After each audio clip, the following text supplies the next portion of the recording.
Welcome to the Ask a Cycling Coach podcast presented by TrainerRoad. Today, we're going to go all in on strength training. That's the whole focus. We have Derek Teal from Dialed Health with us. Derek, I'm stoked to have you. Thanks for having me. It is seriously an honor to be here, man. You know how much of a fan I am of TrainerRoad, and so thanks for having me. Yeah, and if people don't know, Dialed Health is where you can find Derek on Instagram, his website, dialedhealth.com. You can go on there, and then he has strength training programs. I've mentioned Derek before on the podcast quite a few times, and people have sent in like, how do I manage my strength training work, everything else? Because in TrainerRoad, we don't have strength training built in. Like, you can add something to your calendar that, you know, and you can call it strength training, but that's the extent of it. We don't have any sort of programming. We don't do anything like that. So with that, I typically recommend Derek. So we brought Derek onto the podcast, and we're going to answer the questions that you submitted. We asked for strength training questions, and we got hundreds of questions in a very short period of time. So we've tried to focus it down. Derek, I'm going to explain who you are really quick. So Derek's a strength coach, but specifically has a lot of relevance to cycling. Derek's background, if you go back further, is as a professional downhill mountain biker. Forgive me, I just tapped my microphone. Hope it didn't mess all your ears up. Professional downhill mountain biker that's also raced professionally at the enduro level. These days doesn't race professional off-road stuff, but instead races like the rest of us, quote, punters in the age group categories, but has expanded far beyond gravity disciplines into everything from cyclocross to cross country to road racing or road, like, you know, some big road rides in general, and gravel, doing Unbound previously this year. You can go on YouTube and you can see where he did a double Everest, which is just insane. Mountain biking Everest in Santa Cruz, which is like, you know, in proper trails, lots of cool stuff. So Derek is one of us, a cyclist that's always trying to get faster, uses TrainerRoad too. So it's even better here. But Derek, that's you, but you have this pairing of this professional mountain bike experience with strength training, and your focus these days is on strength. So for cyclists in particular. So I want to ask you the basic question, and maybe you can pitch to us. I'm sure some of you listen to this already do strength training, but a lot of people don't. Why should cyclists do strength training? Okay, so I have 5 points for you. And I made some bullets just so I wouldn't forget the stuff I want to talk about, but we'll keep it brief. The last one purely is anecdotal, and I'll bring it up because it's very important. So I have a little asterisk next to it in my notes, actually. But the first reason cyclists should strength train is the obvious. You build stronger muscles that can create more force. And there's all sorts of studies that point to how that force is proven on the bike through both short efforts and even super long efforts, increasing your time to fatigue it would be increase your time to fatigue is the right way to say that. Time to exhaustion. Time to exhaustion. Thank you. Yeah. And so it's really crazy how much this helps you even toward the endurance side of the sport. But, you know, in a nutshell, it makes your muscles stronger. It helps you produce more force. Now, it also makes you more efficient with your power transfer. So the force that you can produce is actually usable if you are training total body and training your core. Because using equipment to just hammer your legs like a leg press over and over and over again is great for force production. But if you have an unstable body that can't translate it to the bike, then you're like a cannon on a canoe. You have this insane firepower, but as soon as it goes off, it's unpredictable what the result's going to be. You're going to fold, you're going to crumble, your body can't withstand it. And actually, this really does lead to a lot of injuries. Just almost being too strong for your body to be able to handle it with the constant repetitions of the bike. Not to mention the horrible position that it's in. As much as I love cycling, you can't argue to me that it's just like a really healthy place to be. Great posture. Yeah. Yeah. And so we are trying to do so much strength training to counteract that. And really, one of the big things is to make sure we're not compensating on the bike. So the next point is you're more efficient, not only due to the power transfer, but also due to less compensation. Now, muscle compensation, for example, would be your quads doing extra work because your hamstrings are not activated and supporting them like they should in a pedal stroke. I mean, we all know your quads are the dominant driving force of knee extension, pedal stroke itself, but they could be working harder than they need to be if your hamstrings are dormant. So you want to make sure that your hamstrings are strong, that they're activated and able to keep up with what your quads are doing so that you can use all of the available muscle that you have. This is really muscle efficiency. And that also basically would lead to less overuse injuries. When your body does not start forming these compensations that decrease your overall economy, pedal power, all those things, you also would eventually have some type of injury. And so for a lot of people with overused quads, it could come in the form of patella tendonitis. If you have a low back that's trying to do the work that your abs should be doing, then it could result in low back pain. And so those are the things that come through when you don't have a well-rounded training program. And there's just so many of those things that you can't do on the bike. As much as I wish that you could, you cannot do it because of the position that you're in. And so strength training makes you less prone to overuse injuries. It also makes you less prone to acute injuries. So having a little bit more muscle obviously is a little more cushion for impact, but increasing your bone density through strength training is very proven. Increasing the strength of your tendons and your ligaments, very proven through strength training, very underrated actually in particular. And when you train in different planes of motion, let's just say laterally, for example, you are more durable to withstand an impact that you don't expect. Let's just say you're cornering and you hit a pothole and it's very jarring. These are things that tweak people on the bike all the time. This is that type of thing where you go to tighten your shoes and you cough or you sneeze and now you threw out your back. When you have a well-rounded program and a healthy body, these things happen less often. And this one is a little bit more anecdotal. It's not my pure anecdote point, but more overall comfort on the bike. When you're more efficient, when you have less injury, you typically feel better on the bike, lowers your perceived exertion, things are more comfortable, and typically you can perform higher. And at the minimum, I just want to point out, we're going to go into my anecdotal thing. Even if you didn't put out more watts, but you rode without pain versus with pain, think about the pure joy that's going to bring opposed to riding 10 watts higher for your normalized power, but you are uncomfortable for half of the ride. I don't know. I think most people are realistic with that trade-off where even when I go ride, I want to have the best performance I can, but it's also my time to relax and have fun and clear my head and try and come back less stressed from whatever I left that I was dealing with. So when you have less injury and you feel more comfortable on the bike, you're in a better position to make those things happen. Now, my last thing about strength training, this one is just what I've noticed training thousands of people in person and online, literally, is that strength training as a cyclist makes you more consistent in the long run.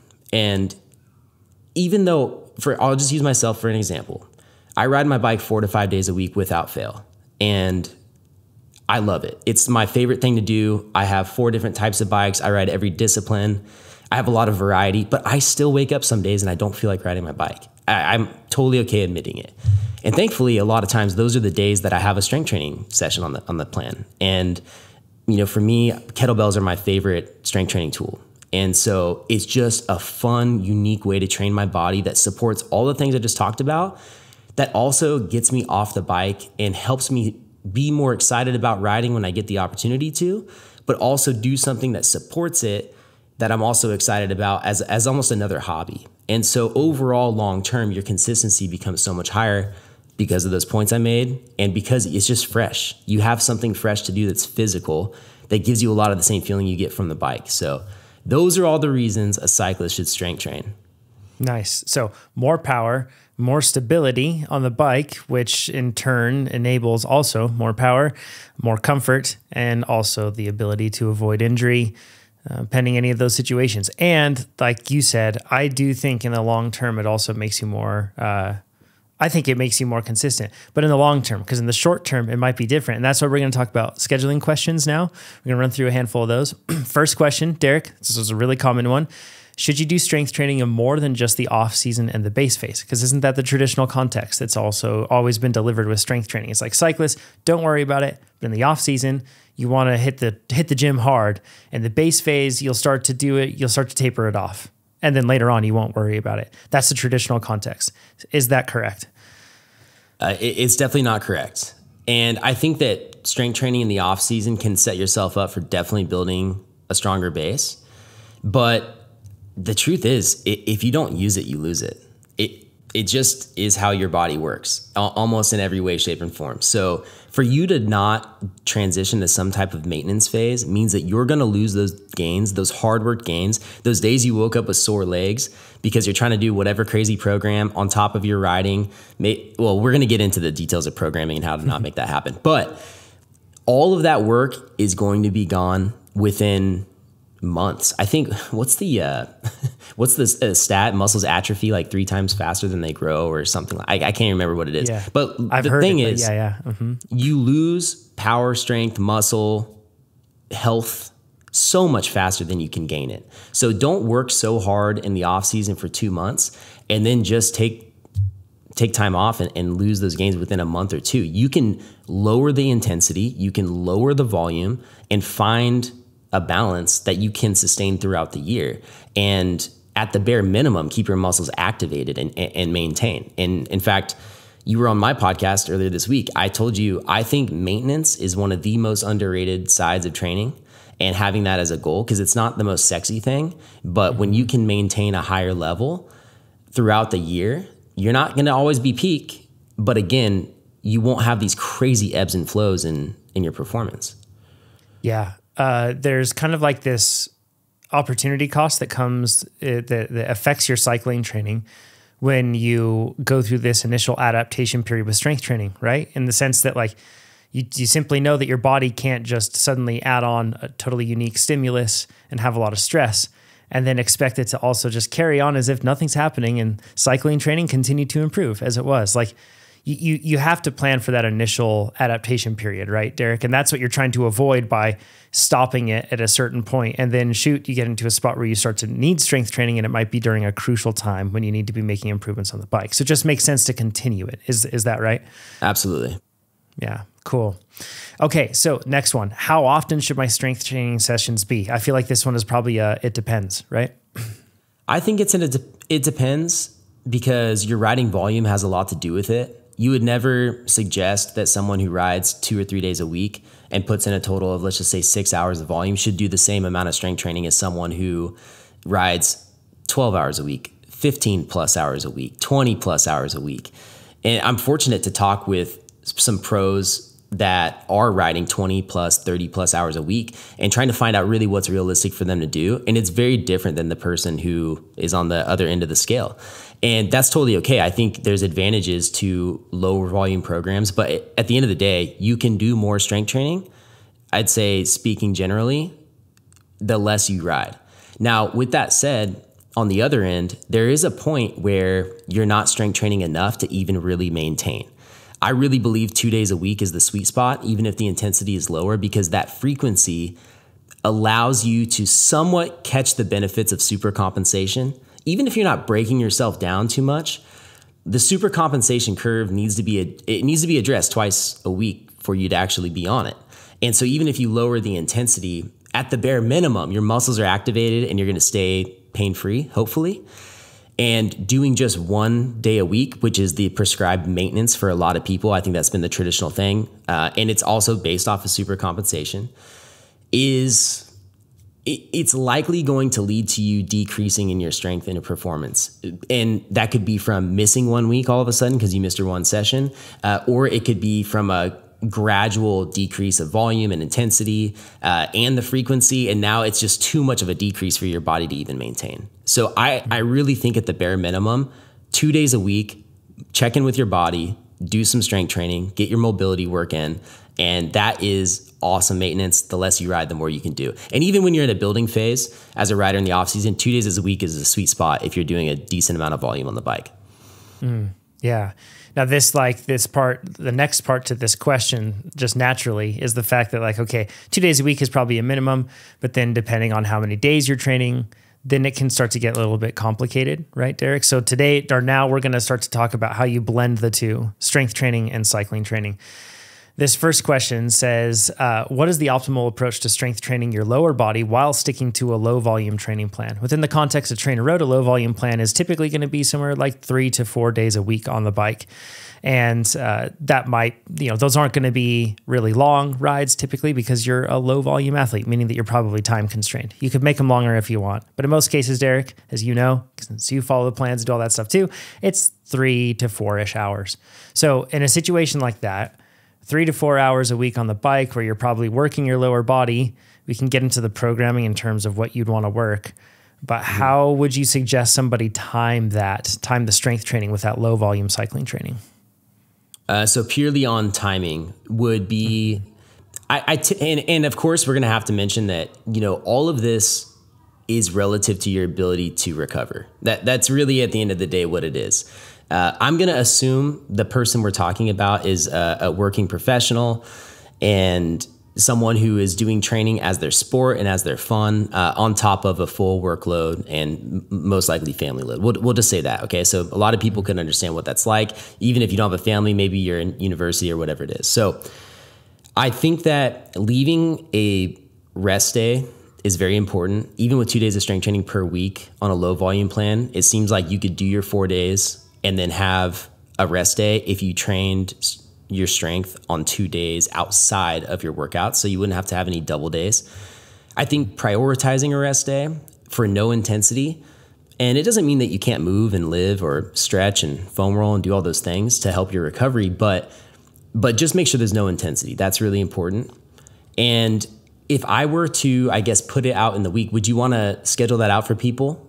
Like, how would you order it? So let's say, like, typically if I'm doing a mid-volume plan, I might do Tuesdays, Thursdays, and Saturdays. Let's say those are my training days, or sorry, a low volume plan. Tuesdays, Thursdays, and Saturdays. So let's just say it's those 3 days a week. In the odd situation, I might be doing like a triathlon plan or something like that, and I might have like more. We can cover triathlon later. So let's just talk about cycling. Tuesday, Thursday, Saturday is when I'm on the bike.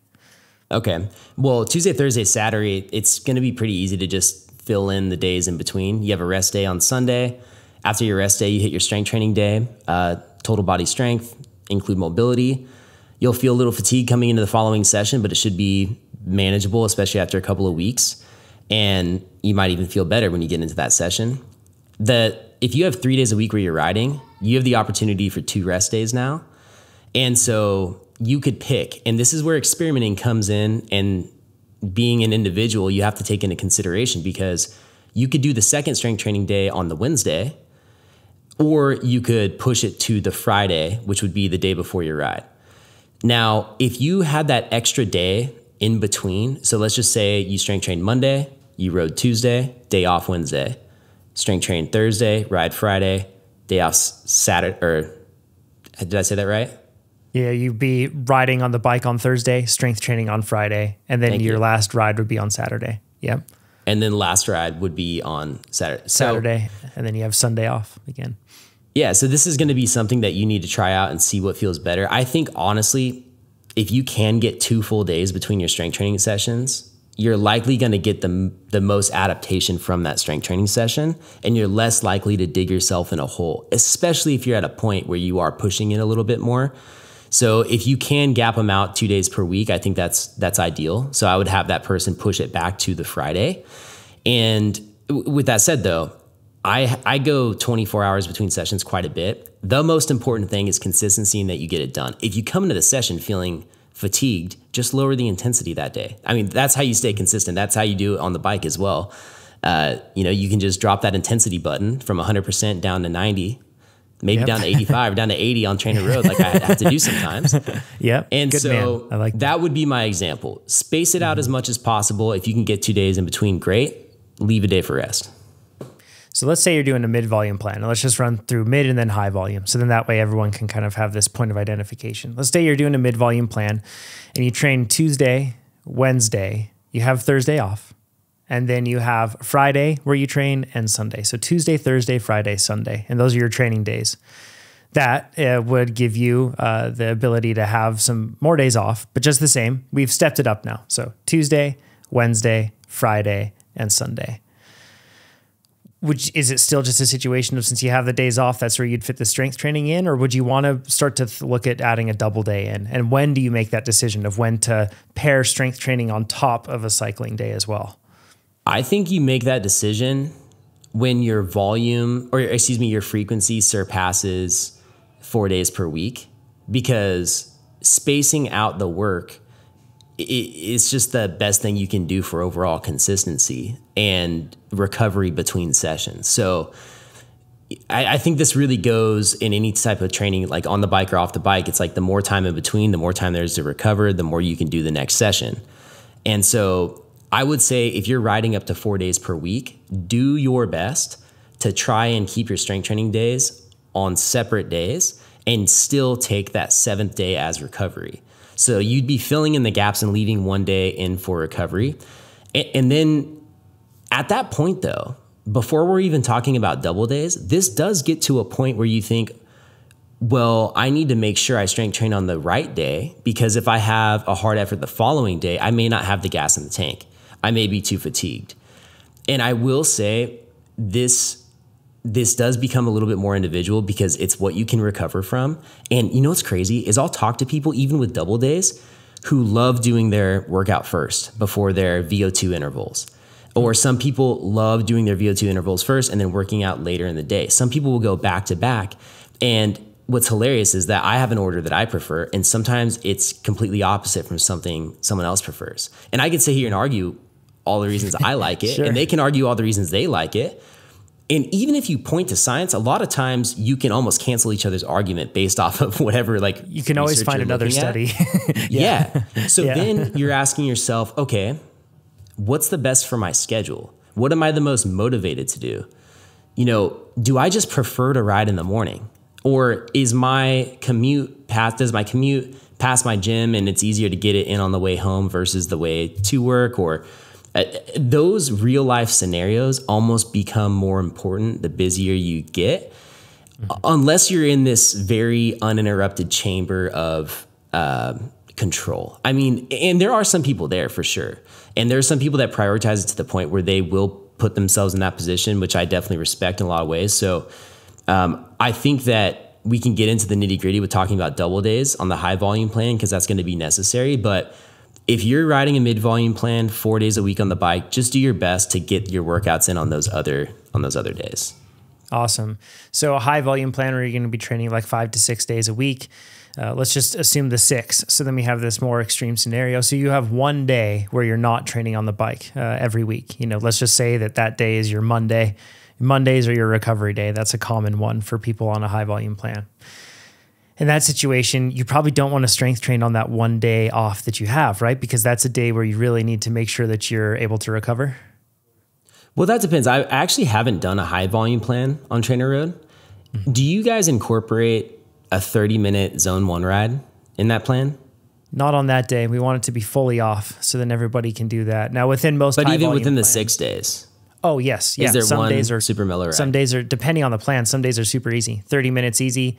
Okay. Some days might be a little tougher. Like it might be like, depending on the phase and where you at, it might be like a tempo workout. But within that, you're going to have in a high volume plan, you're going to have 2 to 3 days where it's relatively easy amidst the other days that you're working out, where you have 2 to 3 days where it's going to be hard.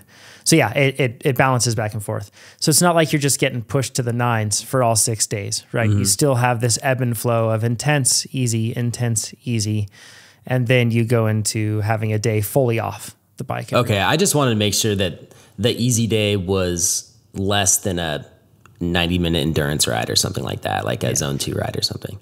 And it can be, and it's up to athletes can always just swap it around. There's this feature called workout alternates, where whatever workout you have on your calendar, you can hit alternates. And then after that, you can say, I only have 30 minutes to train, or I have more time to train, whatever it might be. And that's how you use it, to swap it out. So yeah. Okay. Yep. That's in place. The reason I asked too is, especially talking with more professionals, I'm wondering how active recovery could play into it. So how I mentioned, if on your day off, just no intensity, move your body, walk in this, but also, for us as trained cyclists, 30 minutes at zone 1 is almost just enough to feel better. You know what I mean? But then again, do you really want to be on the bikes every single day? And so that becomes a thing you have to ask yourself. And I've been experimenting with it personally.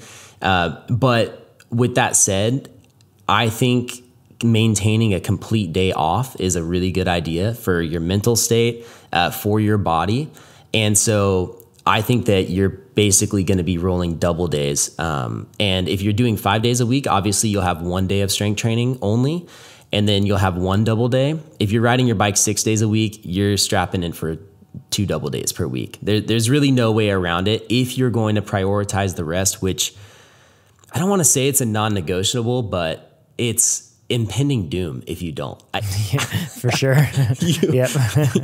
So you are going to be going into your rest day, or excuse me, your double day at that point. Now, what's interesting is that I think that training your double day on your hard day versus your easy day, I really think it's still up for debate, and it kind of becomes an individual. It becomes individual for a couple of reasons. So for one, and I know that this is something that you guys are very, your stance is more on make your hard days hard, make your easy days easy. Correct. Yeah. Which I agree with. Yeah. And I'm not trying to be middle of the road guy, but I am on a quest to figure out what is the best thing. So I've been asking a lot of questions. I've been trying a lot of things, and that can be, I think that's the most obvious answer. And it makes sense because you have ebbs and flows in your training, which allow you to get to a higher state than you would without it. So the downside to it is that you can do so much damage to yourself in one day that it's going to take multiple days to recover. And that is the biggest fear of it. It depends on the intensity. It depends on the volume and the ability to recover. I think, honestly, if you're the type of person that's going to be doing a high volume training plan, unless it's the beginning of the off season, you probably shouldn't be lifting a lot of heavy weight. You should be doing total body exercises. In fact, I wanted to point out that this question asked about leg exercises. And I think that is a misstep right away. You should not be doing a split routine of just leg workouts and just upper body workouts and just core. I mean, just doing a core workout is kind of the bare minimum dose. As long as your core workout includes your hips and your shoulders and your entire torso, 360 all the way around, then it suffices. But if you're someone who's like, you know what, I'm going to do the bare minimum. Let's hit a 5x5 back squat routine. That's perfect. That's all no. I think you're really missing the mark. Yeah. I think that you should allow that intensity to come through on the bike and then use your strength training for everything else that you can't do, all the stuff that you can't address on the bike. So I bring that up because you might be the person that wants to do strength training on your intense days, but just make your strength training less intense. I think that's a very good idea. Now, I personally have done double days on zone 2 days, and I typically will do my strength session first. And by the time I come into my zone 2, it just feels really good. Like I'm activated, I'm stretched. I get on the zone, on the bike for zone 2. Obviously, I don't have to do that much power. And typically I feel better after that day than I would the high intensity day. But then again, you're going back into a high intensity day, probably the following day.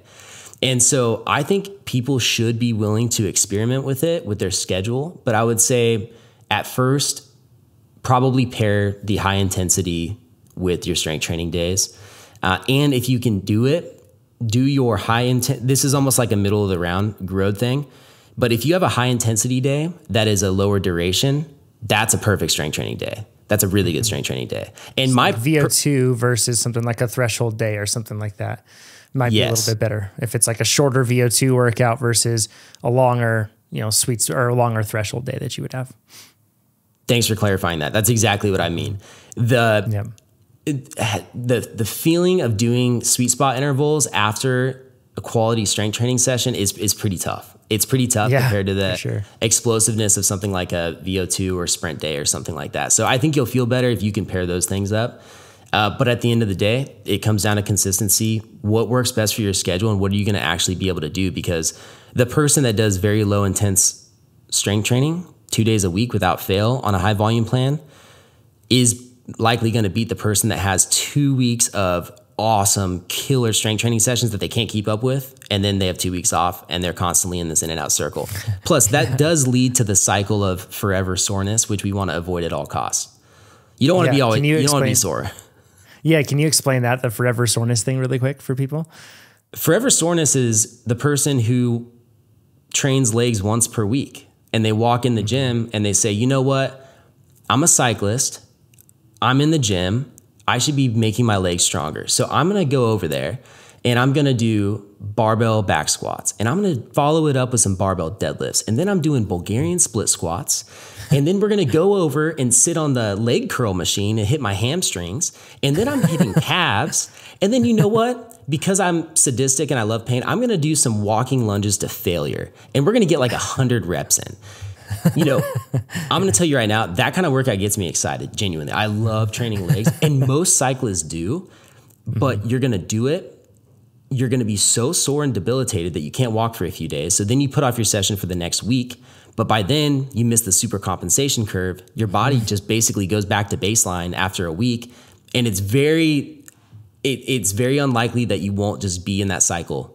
Hard session, you feel horrible for a couple days, hard to sit on and off the toilet because you're so sore. Yeah. And then, you repeat it week after week. You need that higher level of frequency, and you need less volume of legs per session. Like I mentioned to that person, they have the wrong approach by doing a split routine. It's not that you don't want to train your legs, but you should have a very even split of leg volume to core volume to upper body volume in a given session, which means that you're going to do 1 or 2 leg movements each session. That's probably it, which is a very good thing. You're still working your legs, but you're not coming out debilitated. We're going to cover this later, but I feel like with strength training in particular, it's so important to not feel like a workout, in order for a workout to be successful, you need to finish it extremely fatigued. You need to finish it hurting. You need to experience suffering during it. That's really not the vision that Derek's talking about. So when we're talking about pairing it, what I gathered from what you just said there was that in most cases, it's probably a good thing to start with experimenting, pairing. If you have to do double days, pair your strength workouts on the days and you have intense workouts.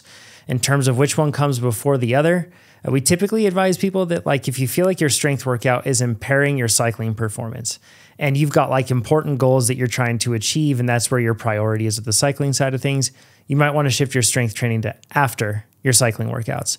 But your mileage may vary. And as Derek's pointing out, some people find that the activation they get and the mobility work they get through their strength routine beforehand actually allows them to perform better. So a certain amount of experimentation is suggested, but typically pairing your strength training with hard days, particularly if they're shorter workouts that are hard, that can be a great way to start out. That allows your body to recover more on those recovery days. But then again, experiment, try it out. It's not like you're going to throw the whole thing off, right? So really well said. And can I just add one thing about how you'll feel? I am the person who prefers to do their strength training before their rides because of the activation. You get on your bike feeling so much better right out of the gate. But then again, it's likely that you'll feel the fatigue on the back half. But if you do your given session, your riding first, then for sure the quality is more controlled. It's more likely that you're going to get more output on the bike, especially if you're not someone that uses erg mode and you're really trying to see what you can do on like a VO2 interval.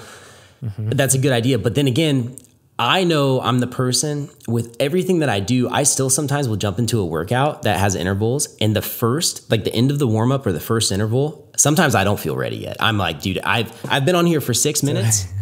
The fact that you want me to do 350 watts right now or whatever it is, or 300 watts or whatever, it feels like a lot. And then after that, you always feel good. But I promise if you do your strength workout first, you'll get on and start the warm up and you're just going to be ready to go right away. Like it's an awesome feeling. And so that is kind of the difference of what you can expect if you do one versus the other. Again, both have their benefits. It's up to you. Now, next question that I want to go over here, it says, is it okay to substitute VO2 max or anaerobic days with strength training? And substitute implying the fact that I have a VO2 max day on my calendar or an anaerobic workout day on my calendar. But since I've got strength training, I'll just say that the strength training equals that cycling workout, so I'll swap it out. That's the perspective that this question is coming from. So even though I have this high intensity bike session scheduled, I'm going to do strength training instead. Is that an equivalent trade here, Derek? Or should people understand that there are differences between the two? It's a really good question. It is very different. You cannot trade one for the other. And what's funny, what I say is it's a good question because I usually get the other side of it. People are usually saying, hey, instead of doing strength training, can I just do some low cadence work on the bike? Can I use that for my strength work? And the answer to that is no, because even though that's a hard form of training, you're still doing 50 revolutions per minute. Tell me what strength exercise you're doing 50 reps in a minute of. It would look out of control, and there's such a low force production that it's not a equivalent trade-off. You would never do that in a gym. And it would just be a waste of time. Like, cause at that point it's like, you should just go ride. And so it's the same thing here. It's like, if I were to emulate a VO2 interval in the gym, it would kind of look like a CrossFit workout. It would look like a HIIT workout. It would look like me doing burpees for the given length of that interval, probably with a weighted vest, just so I can get my heart rate up high enough. And so for you to do a quality set of trap bar deadlifts, let's just say 8 reps, it's unlikely that your heart rate is going to go out of tempo. And so like, think of it from that perspective. It's like when you're on the bike training, you're training so much more than your muscles. You know, honestly, the muscle development you get from riding is one of it's like you're training your blood. You're training other things. You're training your metabolism, like all these other things. So it is not an equivalent trade-off, no matter what type of modification that you make. It's just so different. And honestly, don't see that as a bad thing. To the person who's asking the question, see it as a really positive thing. You have the opportunity to do something on the other side of the spectrum that still supports the thing you love. So look at it that way. Well said, Derek. So we kind of already covered this one, but maybe I'll give us a bit more space to cover it. How do I calculate when I should place more emphasis on my strength training or my cycling training? And let's just go with what you do personally, Derek, because right now you're preparing for an Everest Rome, which is like amazing. I'm stoked to do portions of it with you, which will be fun. Not the whole thing. I'm even more stoked about not doing the whole thing. But within that, you're no stranger to preparing for big days. So do you go through ebbs and flows where you've kind of realized like, okay, now I'm going to sacrifice this cycling session because it's really important for me to do strength right now, or vice versa? I'm going to sacrifice this strength session because it's really important to focus on cycling. How do you weigh the balance there? I typically keep my frequency the same. And I think this is what's helped me stay the most consistent. The sacrifices are made in the intensity and the volume for a given session. But the frequency of sessions throughout the week is pretty much a non-negotiable for me. And this is why I've come up with the slogan, I don't miss. Like I don't miss my workouts. And I have a lot of variety. I will modify them as needed. You know, we've talked about in the past, like a planned 3-hour ride sometimes ends up being a 30-minute indoor session. And those things happen, but it's how you stay consistent. So for me, the macro view of my programming is I ride this day and I strength train this day and I rest this day. Those are the 3 things. Now from there, you go into the details. Like let's talk about my ride. Oh, it's going to be this long. It's going to be on the mountain bike. It's going to be this intense. It's going to be on the road bike. Oh, it's a zone 2 day. I'm catching up on YouTube videos while I do my TrainerRoad workout. You know what I mean? Like it's that there's the variety and the specificity that comes within that, but it starts from that macro view. Now and so for me right now, the minimum I'll ride is 4 days per week. And I've been doing a lot more days of 5 days per week. To be honest, I would love to ride 5 days per week every week, but it really is conflicting with my schedule. Double days for me are hard for doing it consistently. I'll get a few double days in a month, but I have a hard time pushing beyond that. The times I will prioritize it and make sacrifices in my life to make sure I'm getting in a double day are if I'm training for a specific event. You know, leading up to Unbound, I did really specific training, the most specific I've ever done. And I had a double day every single week that I hit for 8 weeks leading up to it. After that, that was the first thing I took out because it was just stressful. It was annoying. Sure. And so there are times if I'm not training for an event, I will lower my riding volume and I just focus on hitting my frequency and kind of let the day determine what I can do. And I will say if I don't feel good at the beginning of a strength workout, for example, I'll extend my warm up and then to make my decision after the warm up of how hard I should go that day. Should I do what's planned? Should I back it off? Because it's amazing how an extended warm up, even on the bike, can be all the difference between feeling like you can't do anything to going out and having a great ride or having a great workout. You can really surprise yourself. And so I would just say, that's how I stay consistent throughout the year. That's how it ebbs and flows for me. But I have this bare minimum of I'm riding my bike 4 days per week and I am strength training 2 days per week.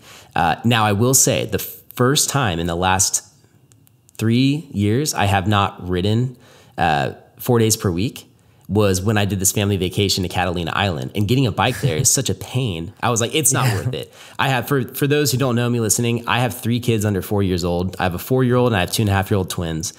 And so I'm taking them to an island that has a boat transfer, and we're driving down, it's the whole thing. And I was like, I'm not going to be the guy to bring the bike. And so I bought some trail running shoes, and I substituted my rides with runs. And I've also really been enjoying bringing some other types of, we'll just call it cardio, into my workout program. So I've almost even broadened it more to where it's like, oh, if I really couldn't even ride, at least I can go run real quick. So there are some exceptions there, but again, that's the macro view of my programming.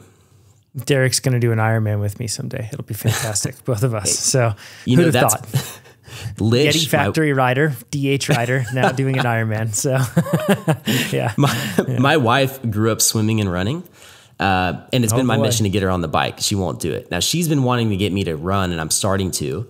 And so we've been talking about our retirement plan being getting into triathlon. So I think that might happen in the future. There we go. Nice. So within that, I want to normalize some stuff here. Derek, some days, like we talked about, you have a 3-hour ride, but you just do a 30-minute ride, and something is better than nothing. And that's like a key principle for athletes to remember. I assume that also applies to your strength stuff. Maybe some days where you just like, I'm sure there have been days where you do some push-ups or something like a simple exercise. It's nothing crazy. And you're like, hey, that at least I did something. Is that real life for you? Has that occurred? Absolutely. Yeah. Yeah, absolutely. Yeah. And this is one of those moments where you want to give yourself grace as someone who is putting their best foot forward.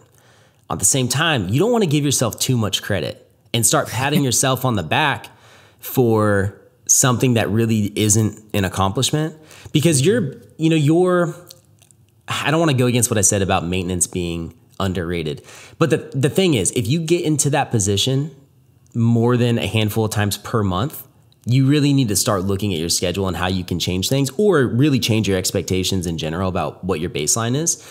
But even with all that said, you're going to have a day where things stack up, and it's going to be, everything's fighting against your workout, everything. Mm-hmm. So I'm trying to wonder, what is a realistic baseline for me? Be like, all right, bare minimum, what is that going to be with a strength training session? And I'll tell you right now, it ends up being 15 minutes of core and mobility. That's been the thing, because you check in with your body, you move your joints through full range of motion, you get blood flow. We get some activation through my legs, through core work. I'll typically put in a couple yoga movements. I have a lot of examples of this on my website in the guided workouts. And so in 15 minutes, you can go from feeling stiff and tired to feeling incredible. And that's kind of the mission accomplished with a workout. You know, like I would say the majority of your workouts throughout the year in general, you should leave them feeling better than when you started as a cyclist. You know, I can't say the same for you're on the bike, because you're trying to perform there.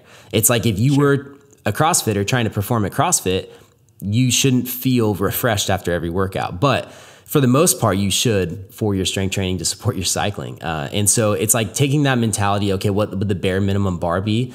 And I think it's 15 minutes of core mobility. That's what I got for now. I wish I had something more clear, but I will say you can have the mindset of being like, you know what? I'm going to do 100 push-ups today throughout the day. I'm going to keep a little tally on the whiteboard on my fridge or in my notes on my phone. And any chance I get, I'm going to knock down a set of push-ups. And when that's done, my workout's done for the day. Now, as your trainer, I would say, please just add a 1-minute chest stretch in at the end of that day. But I will say you can keep it that simple as well. There are a lot of options too, to, you know, do it every minute on the minute workout. Okay, I'm going to do 10 air squats every minute on the minute for 10 minutes. That's it. Mm-hmm. And so, or I'm going to do 10 air squats and then followed by 5 push-ups every minute on the minute for 10 minutes. These are things that you can implement for a bare minimum. Here's the thing though. Even if you don't make strides in your performance that day, like, is that workout going to lead to progressive overload and you becoming stronger and whatever, even more mobile in general? Probably not. Right. But you are going to maintain, and also in that short term, and also you prove to yourself that you're willing to keep the promises that you make to yourself. That is how you build self-confidence. That's how you turn up for your ride, for your race. When you say, I'm going to track my food and I'm going to decrease my body fat, or I'm going to add muscle, or I'm going to hit my protein goal. When I'm going to wake up at this time every single day and not hit my snooze button, those little promises are how you build the self-confidence, and making sure you nail your frequency, even if it is a bare minimum workout like that, is a step in the right direction for your overall performance. Simply because you believe yourself when you say, I'm going to go Everest Rome. I'm going to go double Everest. Like, dang, it's a lot of weight when you say that to people, but you know you're going to back it up because you keep the little promises throughout the day to yourself. So that's kind of a different side of it. I know we probably didn't expect to go that route, but it's so the truth. Execute on these little workouts so that you trust yourself. Yeah, well said, Derek. And this is, this is a plug actually, because I've personally found it useful. This is just a personal plug, but I've used a lot of different guided workouts on Derek's platform all the time. I pay for it, by the way. Derek doesn't give it to me for free. So this is 100% a personal recommendation, but I try.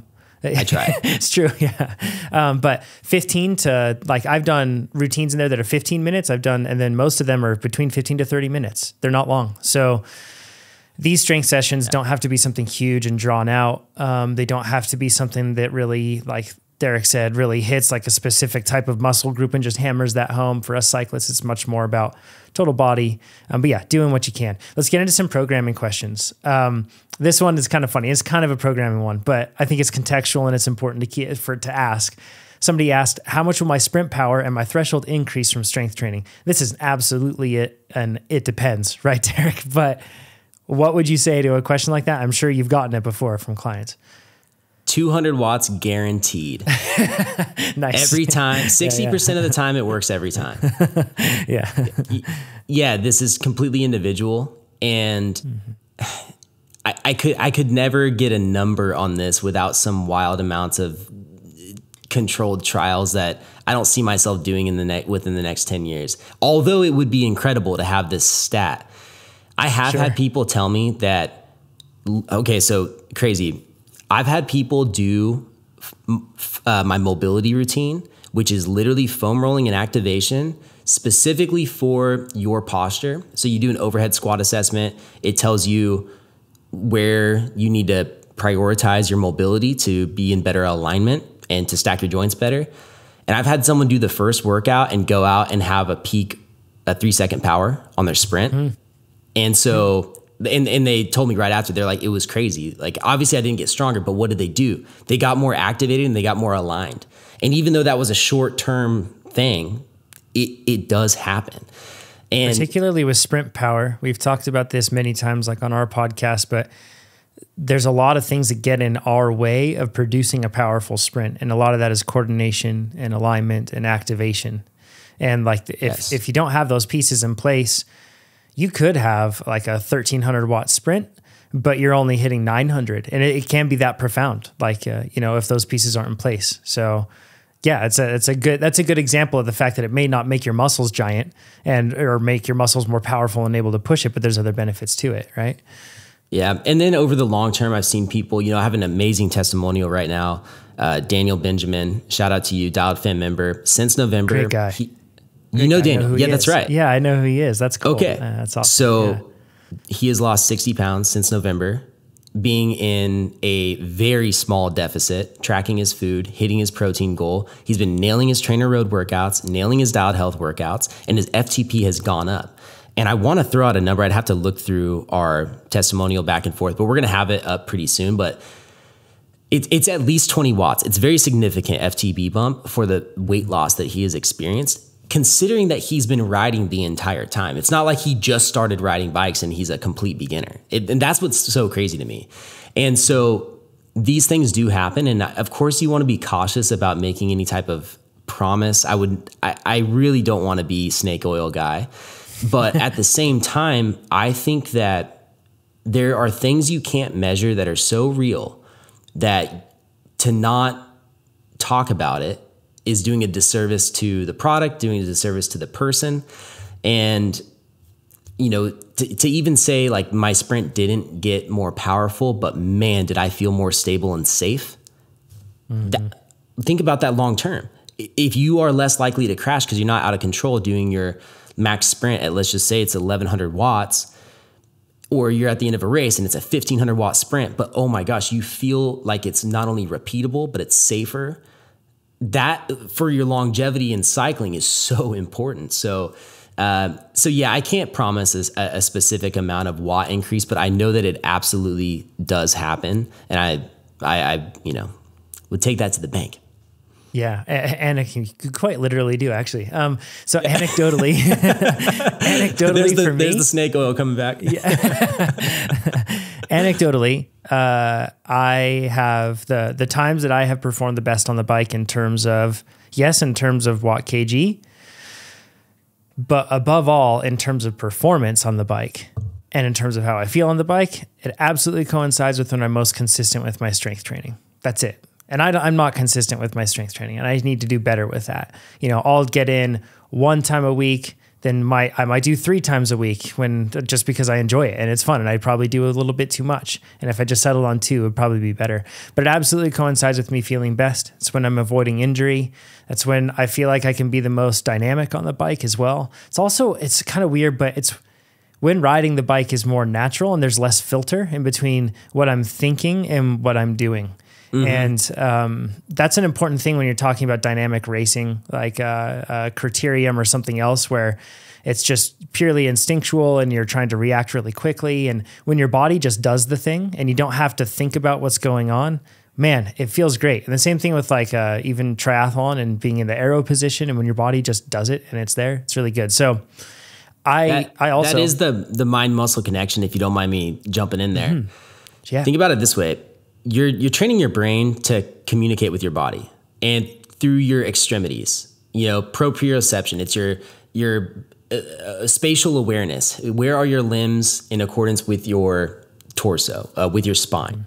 And so for you to have that spatial awareness, it comes through on the bike like you just mentioned, but also how do you train that on the bike? You do it through more riding, you do it through more race experiences, but also you're at a very high risk of injury. Like those are the places you want it to come through, maybe not necessarily practice.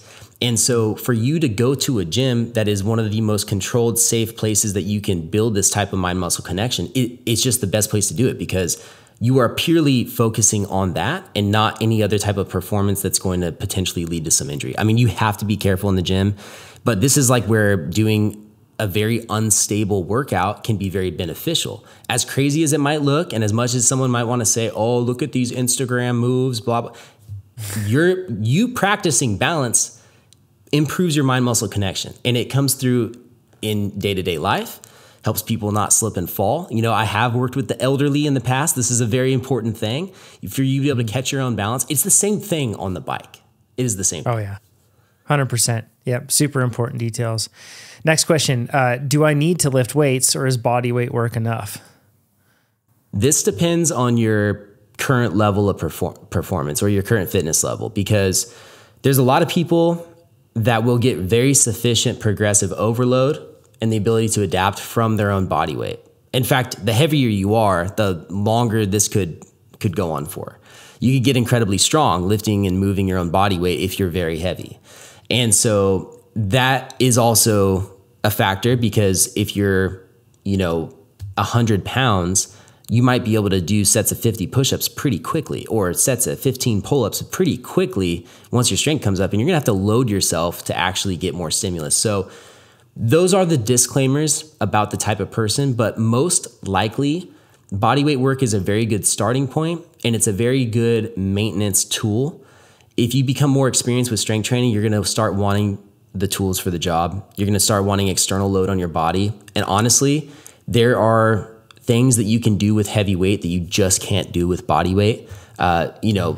Simply building stronger tendons and ligaments to a degree. It's like when you do a trap bar deadlift at your own body weight or higher, I mean, just do it and you'll know exactly what I'm talking about. Like it's just such a different stimulus And you know what's funny is I've done random stuff like this, like put people on my back and squatted them. And what's crazy is that if you think about it, it's still not that much weight compared to what you can do with the tools for the job.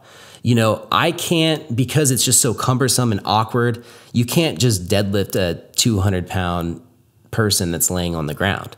But I can easily put that on a barbell and move it very comfortably in a very safe form. So I've pushed the boundaries on trying to body weight train, even with external body weight. And I would just say you're going to get to a point where you need the tools for the job.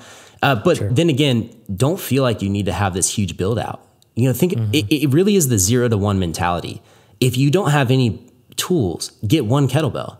If you don't have, like, you don't have to get everything right away. And now, okay, with the kettlebell, you can start doing overhead presses, and you could start loading core work in a different way. You could start loading your reverse lunges or your single leg work and get your hamstrings with Romanian deadlifts. So, you know, one step at a time. I will add though, although kettlebells are my favorite, if you were to buy some equipment and you didn't have any, I don't think you could beat a pair of adjustable dumbbells and a bench. I think that is probably the most versatile, simple thing that you'll have forever. Agreed. Great. Well said. I think that right now I have 4 kettlebells and some straps, like some resistance straps, bands sort of things. Like a TRX? No, I don't have that. That would be sweet. I've had this great plan to build out a whole gym, like, you know, at the house, and I have not done it. But it's honestly, it's absolutely enough for me. To be able right now for where I'm at to be able to do strength and see absolute benefits. At first, it absolutely makes me sore if I haven't done it in a couple of weeks and I do it. I'm like, ooh, that makes me sore. So I don't need to lift a ton of weight for something like that to happen. And then it's cool because if I continue to do this stuff while following, you know, good programming and everything else, then it makes me stronger. So you don't need a whole lot. I back up what Derek says. And you've got programming for that, for what it's worth on your program too, with Dialed Health. Okay, so what sort of things can I do at home if I have limited equipment? Body weight exercises is probably like the basics. Any specific suggestions you suggest for people without equipment? Well, what you mentioned on the website, I mean, I know it's a plug, but it is why the product has gone the direction that it has. I have workouts that require full equipment access. And even when I started training as a trainer, I was like, no, I'm only going to use full gym because that's the best case scenario. And I want the best for my clients, blah, blah, blah. And I always, you know, I came from commercial gyms after I raced downhill. And so I was always in that environment. But what I've realized, especially moving online and having thousands of people inquire and ask about what they should do, one of the biggest factors of what they should do is literally their equipment access. And there's a shocking amount of cyclists that are unwilling to go to the gym, period. And I understand it for a lot of reasons. I'm not necessarily looking down on it because it's such a commitment from time and actual equipment and expense for the biking alone, let alone the gym membership and this trip there and do all this. So I really do understand it. So I started building programs that were more dependent. They took my programming philosophy, but made the best with equipment that someone would actually have. So like the gravel program, for example, it uses a bench, dumbbells, some mini loop bands, and a pull-up bar.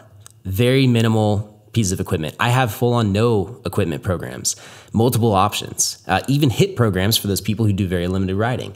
You know, I have dumbbell and bench only. I have kettlebell only programs. And so I have a band only program, the summer maintenance program, perfect for the super high volume cyclist that's trying to stay activated throughout the summer. So what I would say is if you have limited equipment, make the most of it and stay consistent. And then I would just say, as soon as you can, just add to your quiver of equipment. Get a TRX band next. Get some Monster Loop bands from Rogue.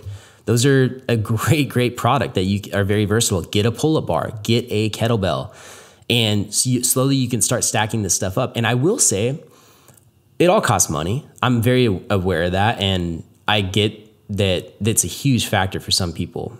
The best thing about investing in gym equipment, though, maybe even more so than bikes, I don't know if I should say that, but here's the thing. It lasts forever. Dude, my garage right now is built out now as my studio, but all of the equipment in here came from my in-person training studio that I ran for 4 years with high amounts of foot traffic, just destroying this equipment. It looks brand new still.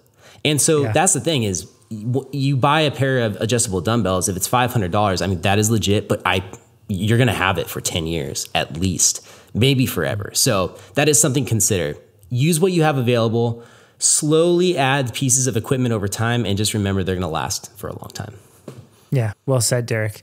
And I guess recapping that, you don't need equipment. You can do whatever you can. Derek talked about all the different options that he's built out, but as you can add equipment, add it gradually and just at whatever pace that you have.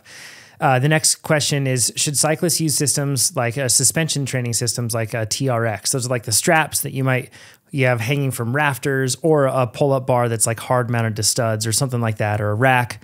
And you can put your feet in them, you can put your hands in them, whatever else you need, and then you do workouts on these destabilized straps effectively. Should cyclists be looking to something like that, or should they be looking toward traditional like Olympic style lifting with barbells? Or is that even like a silly question to say, should they use either or? I think this is dependent on the cyclist. I actually have an Olympic lifting program that I co-created with another trainer who specializes in that, because I don't. And we work the volume to make sense. Now, I say that because, again, it comes down to the bike rider, but TRX suspension trainers across the board, they really fall under the line of free weights. And what's interesting about TRX is that the TRX itself doesn't have any load. You're using your body weight, but what it allows you to do is get into positions that you couldn't do without the assistance of this TRX. For example, one of the hardest things to do with body weight training is sufficiently train your back and your posterior chain in general. You can do it. There are movements, but the movements are very limited. The amount of pressing and pushing that you can do with body weight there's a lot more options. And so for you to have a TRX strap that you can pack and take with you anywhere that hooks up to a pull-up bar would allow you to do a simple horizontal row. And not only are you getting more of an isolated upper body, upper back, yeah, gosh, that is such a good movement for cyclists. The retraction, getting yourself out of that horrible posture, keeping your body in alignment. It does so many good things, but what's so great too is that you are also stabilizing your own body weight the entire time. You can sway side to side, and those little changes back and forth, just like if you had a dumbbell overhead, are what makes your body, that's what makes your body work together. That's where you can actually control the load. And it's back to the cannon on the canoe analogy. So I would say TRX and those things, they fall into the free weight category, which I'm all for. Awesome. Cool. Next question is yoga sufficient strength training for cyclists? The answer, and I'm just going to apologize. I'm putting in my charger on my computer. My headphones keep falling out of my ears. You guys, if you're watching this, you have seen me adjust these things like 20 times. They are backup headphones because mine, took a dive on me earlier this week. So I apologize for that. Okay, we're back. So the question is yoga sufficient for strength training? You guys, I love yoga, but you are going to reach the limit of gains from yoga very, very, very quickly regarding strength. I think that yoga is one of the best things you can do to get your body to work together for mobility. It's interesting. There's yoga positions that stretch parts of your body that you almost can't do any other way. Yeah. Like I know an insane amount of stretches. I use different tools for stretching, different leverage points, but there are just some yoga positions that hit part of your back that you cannot do unless you do that position. And so what I would say is it's a very, very valuable tool. You also do get a lot of stability. You get some muscular endurance. You can get a lot of core work from it, but most likely it's not going to be sufficient in regards to gains in strength. Now, if you're someone who does yoga twice a week, and then somehow after that yoga session, you go hit a couple trap bar deadlifts and overhead presses or something, like now you're talking, now we're getting closer, but you need that extra bit of stimulus in the long term. Like you're just going to outperform those strength benefits too quickly. Sure. Novel stimulus makes sense, right? All right. So next one, how does lifting for cycling differ from lifting for general health? Because you've actually trained on both sides of that coin. Now as cyclists, but like you said before, I remember talking to you like years ago, and you were a coach at Equinox, I think, way back when, and lots of different stuff. So how does it differ for cyclists? The biggest difference is that if you're strength training for your general health and well-being, you really don't have to consider how you perform anywhere else. For the most part, like you can go and do, this is like CrossFit, for example. I love it. I'm a fan of it. I think the sport's awesome. I don't want to talk negatively about it, but it's a really poor decision for cyclists because it's a sport. It's very specific to that sport. You do it to be better at CrossFit. And same thing with your general health and well-being. You do it for your general health and well-being, which means you can carry fatigue into the next day of, I don't know, walking around the park with your family or something like that, and it doesn't really matter. You don't have an impending session that's going to require you to be at threshold for 15 minutes the following day. You have to take those things into consideration if you're a cyclist, if you want to get your best performance. And so if you are someone who's training for general health and well-being, a split routine can make sense. Just training legs, as long as you do it twice a week, or your upper body is split into like chest, shoulders, and triceps, and then you have a push day, you have a pull day, you have a core day. Like you can split up, and your frequency can go up so much higher. Like if you didn't ride, or say you rode 1 or 2 days a week, you could spend 8 to 10 hours of lifting in the week. You could put on as much mass as you wanted and not have to consider how it's going to affect your bike.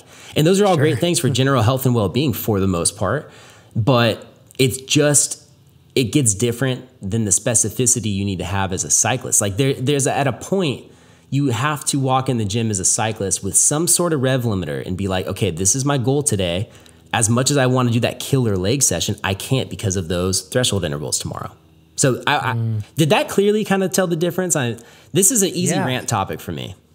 Yeah. So this is an interesting point because we have this thing on our website. It's basically like the strength training recommendations, like the benchmarks for cyclists. And we basically like built out based on some recommendations that we have, like of basically saying like, when is enough? Because in the strength world, if you're just looking, like if you go onto like a Reddit, subreddit that's just a bunch of meatheads that are talking about like, lifting big weight, they will, if you ask them for advice or what they think of your program, they're going to be like, that's nowhere near enough, because their goal is to become huge and muscly, like you mentioned, but your goal is to become more fast, stable, all those great things on your bike, safe, capable, healthy, all those sort of things. And to use strength training to do it. So it's totally different. So we have those benchmarks up on the website and people can go check those out. Again, this is not a strength training program. This is just saying like, if you can do like this many of this movement or lift this much weight when you do this movement, it's probably good enough. Like you don't have to worry about taking it any further. And this is one of the things that I really love. And again, this feels like a plug, but you don't have to use Derek's. You could use anybody's with this thing. But if you have somebody or something working out your programming so that you can move from one program to the next. And then like, for a while you're doing something that's going to focus on this. And I'm not just saying like focus on biceps or something. I'm saying like focus on total body movements that you're working on. Then another one's going to be working on kettlebell flow movements or something like that. I don't know. You're changing it up every, 4 to 6 weeks or something like that. And when you do that, that's a really cool way to keep things novel without being like, man, I've been bench pressing every week for the past, 360 weeks, and I still haven't hit what this meathead hits in the gym. So of course, because that's not your point, right? So it's easier if you're moving through from one program to the next, and that's how you can kind of take care of things. Your goal isn't just to get swollen huge. It's to be healthy. You have to be very cautious not to take advice from people who don't ride, that are really experienced in the gym. And it sounds bad because, I love gym culture, man. I mean, I worked in commercial gyms for 10 years almost before opening. Well, I guess it was like 6 before my studio. And then I love the energy. I love general health and fitness in general. There are times where I wish I had 2 bodies. One that was purely focused on just general exercise. And then there was one that is my body now, which is the cycling body, because there is that much of a difference in between the two. And I would just say, for the record, what you mentioned about the clear programming is incredibly important, because you want to feel confident that you're nailing it. And I've spent literally the last 10 years trying to figure out what is the best programming for cyclists. And I feel extremely confident in that programming from a well-rounded aspect, which we should probably talk about, like 7 effective movements, like how I go about building a well-rounded program. But at the same time, it's okay to have goals that are non-bike related. I'm just throwing that out there for a lot of people. I mean, it's okay to want to be able to do 20 pull-ups. I mean, that's a lot of pull-ups. That is a sick goal. If you're like, hey, I want to be able to do 50 push-ups, 100 push-ups. I want to be able to do my first push-up. You know, I've actually had the pleasure of coaching someone through their first full range of motion push-up on the floor, which was incredible. And so all these things are very rewarding wherever you're at. And I communicate with all of my members. So if you're someone who's like, all right, I want my base programming to be, let's just say the road program, and I'm going to use that to make sure I have a balanced program. However, I do have a goal of wanting to do my first 5 pull-ups, 10 pull-ups, whatever. Well, that's where it's okay to get a little bit more specific and be like, you know what? You're going to add pull-ups to each one of your strength training sessions. This is actually going to become a priority. We're going to put it in the beginning of your strength circuit. You can do it consistently. It is a little off program, but this is like one of your goals. And we're going to get more specific to get there, because you have to do something at least like 2 days a week to really make progress from strength. I mean, that's a big rabbit hole, but I would say for that person, add it to your program. So if you're the person that's like, hey, you know what? I want to be the best I can on the bike, but I also want general fitness and I want to be able to do 5 pull-ups. That's cool. Embrace it. I'm a cyclist, but I'm going to run the 10K at the end of the year with my wife. That's actually me right now. Nice. So I'm like, dude, I have to do this other thing that I probably wouldn't recommend for someone else. So just a little thing I noticed coaching I had to throw out there. Nice. Yeah. Well said, Derek. Love it. I'm going to skip through a few of them, but I'm going to ask this next one. What exercises are recommended to be a part of a cyclist strength routine to counteract the repetitive motions of our sport and to strengthen the muscles we don't use as much when we are pedaling? I asked this in context of longevity and being injury-free in general. So this is a person that's like, okay, how do I address all of the things that I don't address on the bike? Are there specific, let's approach this from a handful of specific movements that you recommend, Derek, or exercises that people could do for that? This is the perfect question after I mentioned the 7 effective movements. Sweet. I'm going to say what the movement is, but then I'm going to say what an exercise is for that movement as an example, if that's okay. So the best way to have a program that addresses the needs to counteract the position of riding, this person is asking, they're asking for a well-rounded program. This is one of those mandatory boundaries on all of my programs. How do we have this well-rounded program given certain piece of equipment? So you want to address that through 7 effective movements. You want to do at least one of these movements, or each of these movements, at least 1 time per week. That is the bare minimum, okay? So you have a knee dominant movement. This would be a lunge or a step up. Perfect example of movements you could do. And by the way, the answer to this question, it takes all of these to have the well-rounded program. Okay, so it's kind of a long-winded answer, but it's clear. So make your notes right now. You need a knee dominant movement, lunge or step up, Bulgarian split squat. There's a lot of options. You need a hip dominant movement. This is a squat or a deadlift. We'll leave it at that. Very important. I would recommend a hip hinge pattern like a deadlift. You need a core movement. Ideally, you'd have some type of anti-rotational movement or bracing movement that is basically like you're almost trying to, the number one core movement is you stopping force opposed to creating it. So this would be, for example, a Palloff press. This is my favorite core movement. You would have a band or a cable perpendicular to your body, and you'd be standing with that handle at your sternum, so in the center of your chest. You'd step away to create resistance, give yourself some space, and you would press that handle out in front of you. And the whole time, your feet are forward, your hip, a shoulder width stance, soft knees, soft hips.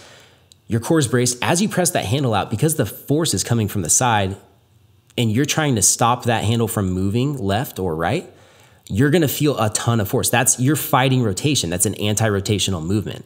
And as you bring it back, there's less leverage on it, so you feel less force. So that's a really cool example of an anti-rotational movement. Plank variations, side planks, all very good. But make sure you do core and make sure you do some type of anti-force movement. Then you have a horizontal push. This is a push-up, a bench press, a dumbbell bench press, arguably an incline dumbbell bench press, but we'll just say you're pushing something out in front of you.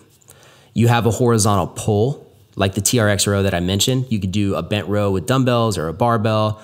There's a ton of single arm variations. I'll tell you, the variations with exercise, side note, endless. People ask me like, how do you keep coming up with this stuff? I'm telling you, it's endless. Because by the time you learn something new, you forgot about something that you learned 10 years ago. It's crazy. I love it. So you have the horizontal push and pull. Then you have vertical push and pull. So you have a vertical push. This would be like a shoulder press, overhead barbell press.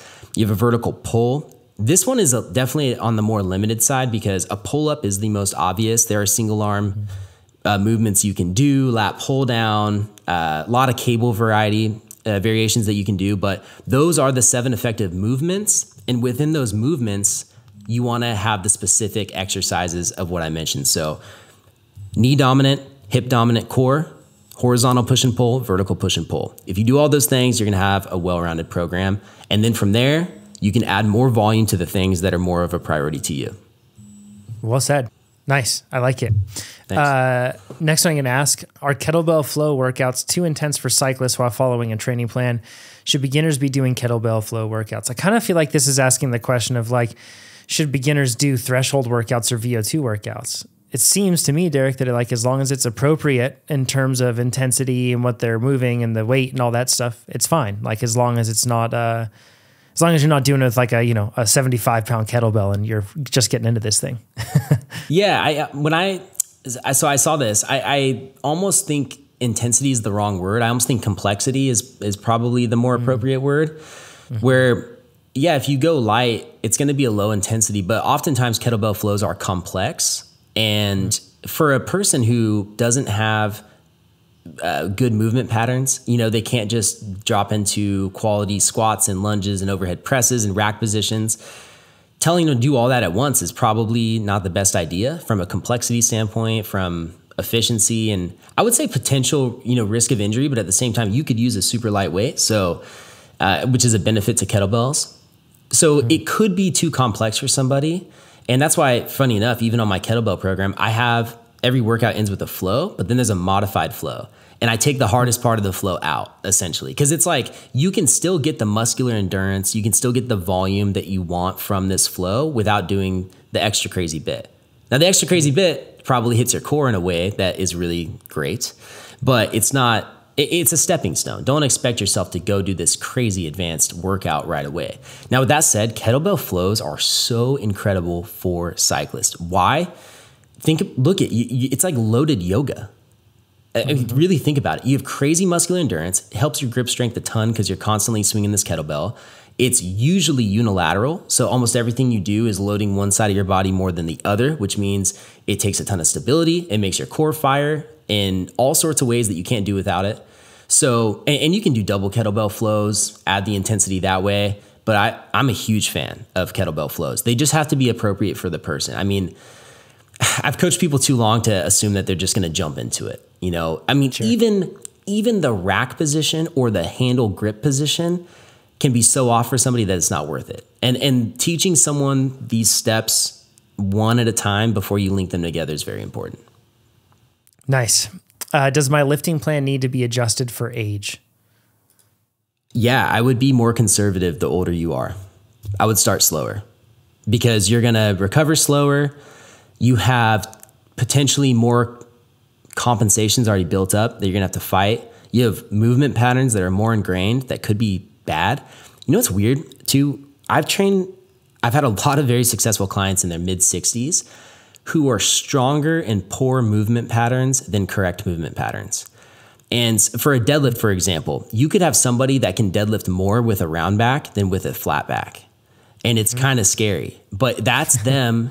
That's what years and years of repetitions in a poor movement pattern looks like. Now, does that make it okay? No, it doesn't. But at the same time, you have to be careful training this person and saying, hey, if you're going to have a perfect neutral spine in this hip hinge and you're deadlifting now, you might have to drop your weight by half because your body is so weak in that correct position because of so many poor repetitions over your lifetime. So we have to literally go about correcting this. And that could be with a push-up. It could be with, a lot of times it's a plank.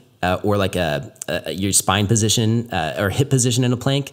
So if you have a posterior tilt or not, the way people's hips develop, it's really crazy. But I would say the older you are, because of those reasons, start slower. And that is the biggest thing. Other than that, you can do the same exercises. Depending on your age, dependent on your, are you a man, are you a woman? These are all, exercise is like the most non-discriminatory thing, like strength training, like the movements from it. It really doesn't matter. It's just the intensity that you approach them. But everyone should do the same movements. That's I think you mentioned something interesting about like working your way into it a little bit slower. And I think that's good general advice for anybody that hasn't done strength training right now. It's going to jump into it. In fact, like even with some of your programs that I've done, Derek, and with plenty of other ones too, whenever I do them, like if it's like, all right, you're going to do 20 reps, just, for a random number, I'll start out doing 10. And then if I don't feel like doing 10 on the next set, I'll do 5, like just because I'm getting into it. And then that way it's less likely to make it so that for the first 2 weeks of doing strength training, I'm super sore. Instead, it's just like, yeah, okay, I can feel that there's like a bit more strain on my muscles or something else, but it's fine. And then in 1, 2, 3, 4 weeks after that, I'm able to do way more and not be sore. So I think it's good general advice too, to say that. I agree. I'm really happy you brought that up, because what's interesting is that I would give the recommendation for someone who's older to start slow, but I would also give it to the very top end performing cyclists, because they're doing so much volume on the bike. And the last thing that we want to do is mess that up. And I'll just be real. Like these are the hard questions I have to ask myself. I'm like, is this going to do more harm than good? Like, how do we give this athlete the benefits of strength training without messing up their success already? And it's very important to go about it that way. So the slower you can implement it, the better, to see their responsiveness and to see, or essentially just ensure that all of a sudden you don't mess up a block of training because they are sore. And and again, you are going to be sore at points, but it's got to be within reason and manageable. If you're so debilitatingly sore, you probably did something wrong. Or went too hard, and that's what you need to regulate yourself. But I would give the very high-end, top-performing cyclist the same advice. You're doing 15 hours a week? Let's sprinkle in the bare minimum for the first 30 days. And then let's see how you respond to it and go from there. We can always add volume. I can always add intensity. Don't think I can't make it harder. There's no, it's sure. We can always make it harder, but then coming back from going too hard, I mean, you know better than anybody. That's where it gets more dangerous. Yeah, absolutely. Next question says, I'd love some discussion about incorporating strength training into the triathlon plans and how that differs from cycling only. So typically like in a multi-sport plan, like with triathlon, something like that, if you're on a low volume plan, you might be able to balance things out so you're not doing any double days. But double days tend to be common for athletes doing a mid or a high volume plan. A high volume plan, it's a necessity to do double days. And that might look like you pairing swimming with your cycling or your running. And it might look like pairing running with your cycling, typically in situations where there's like a brick. But in some cases too, you might just be pairing it outright. And it's not like a brick workout where you're just doing a short run off the bike. So yeah, like the double day nature, Derek, absolutely is there. Like that's just the nature of their training already. So adding in strength gets really complicated. Is it the same principles that you would suggest for cycling in the sense of trying to space it out so you still retain as much recovery as possible? Or is there anything unique that you would say for multi-sport athletes? I have a surprising amount of triathletes that use my programming, and I think it's because of the total volume and really striving to find, again, it sounds weird, striving to find the bare minimum, but it's true. It's like, what is the minimum stimulus we can give for them to get the benefits we've talked about without all that extra fatigue? Because especially a triathlete, I have so much respect for their ability to train the way that they do. It's super interesting. So I would say the same principles apply, that you are going to just try and space everything out as much as possible. I think most triathletes kind of do that to begin with because they have so much training, but it is going to mean double days. And spacing it out, if you're having all these different sessions, could just mean that you have to go immediately from your run to a strength workout, or immediately from your ride to a strength workout, or vice versa. And so I think you're just packing more into a schedule and the inevitable is going to happen where there's going to be things that are like immediate back to back, like you mentioned. So I think the same principle applies. Typically what I would say is different for triathletes, besides recommending the lowest volume possible, is I typically just recommend that they do a little bit more rehab on their feet and their shoulders. Funny enough, I usually say spend a little bit more time with a lacrosse ball, spend a little bit more time on a couple stretches on your feet, like Achilles, soleus area, and your shoulders, because you are using more of your total body and you're doing it in a very repetitive way. And, you know, if you have a tight lat, you can have insane amounts of shoulder pain from just having a tight lat muscle.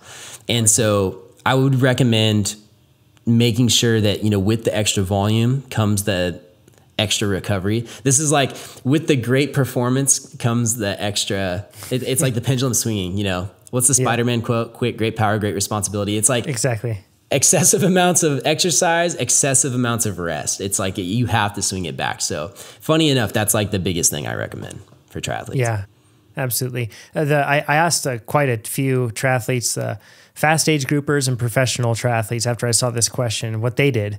And the general consensus is that they do less strength training than perhaps some might think, but they don't miss on the strength training that they do because it's very important to their program.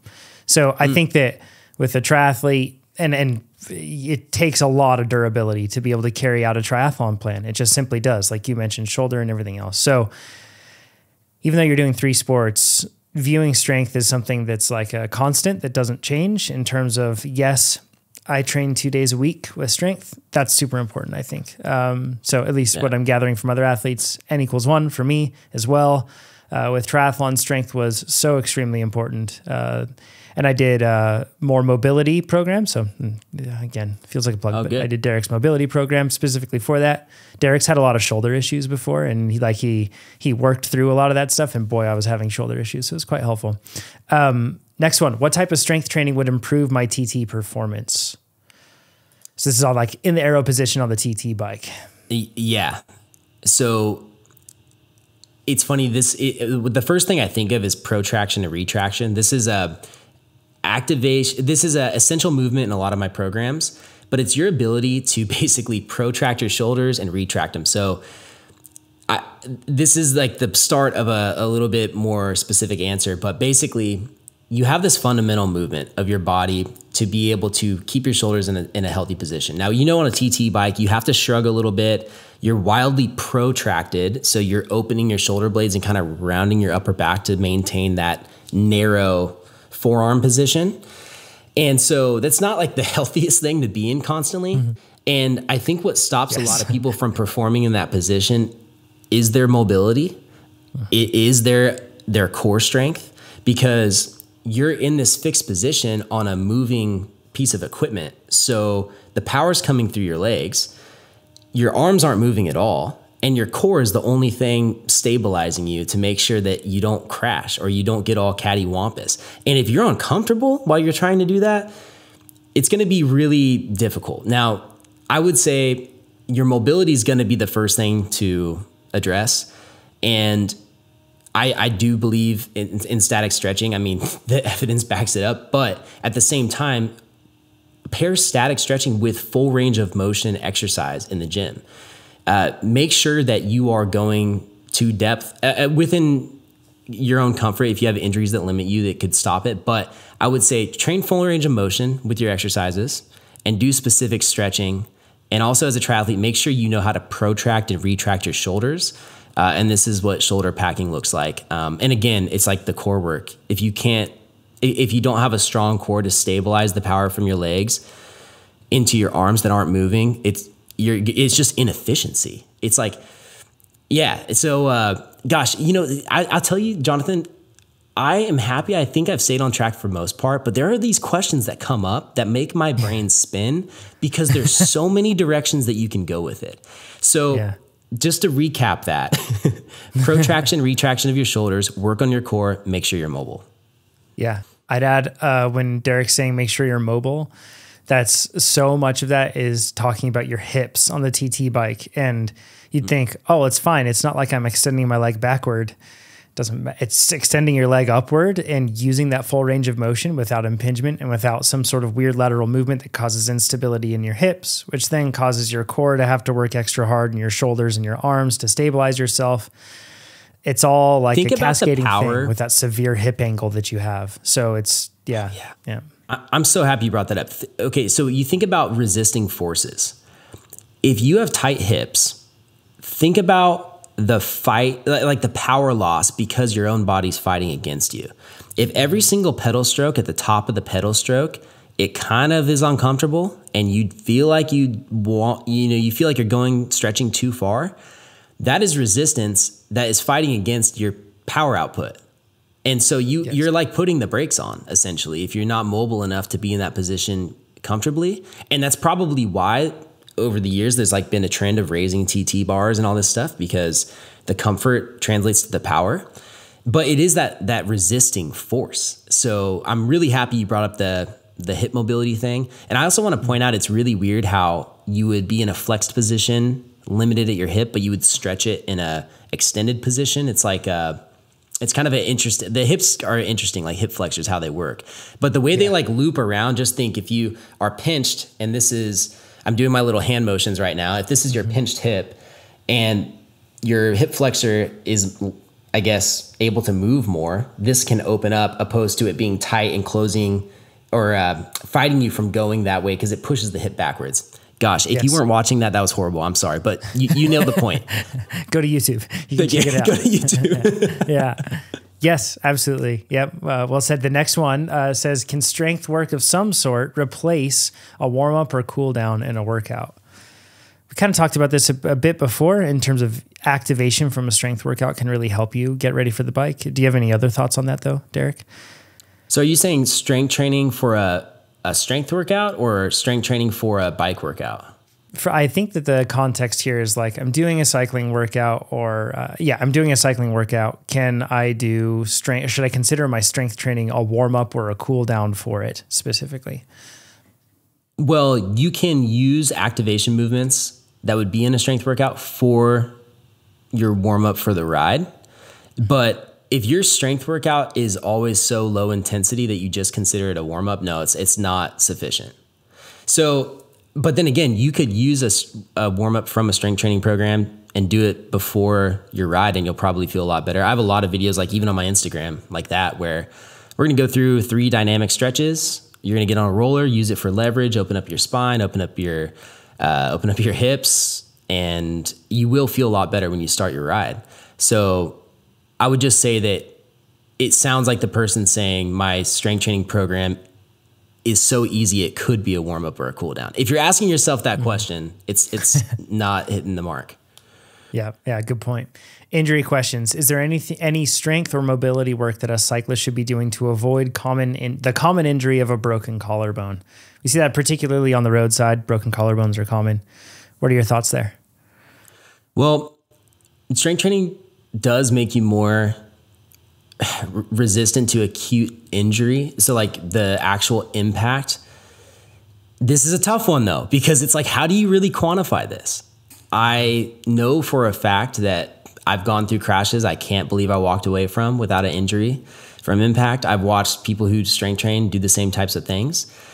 And so it's a really hard one to quantify, but let's just think about what strength training does. Strength training helps improve your bone density. Stronger bones means that you're less likely to break them. I think that's a pretty simplistic view of it. If you are strength training regularly, you probably do have a little bit more muscle mass than the person who doesn't strength train at all.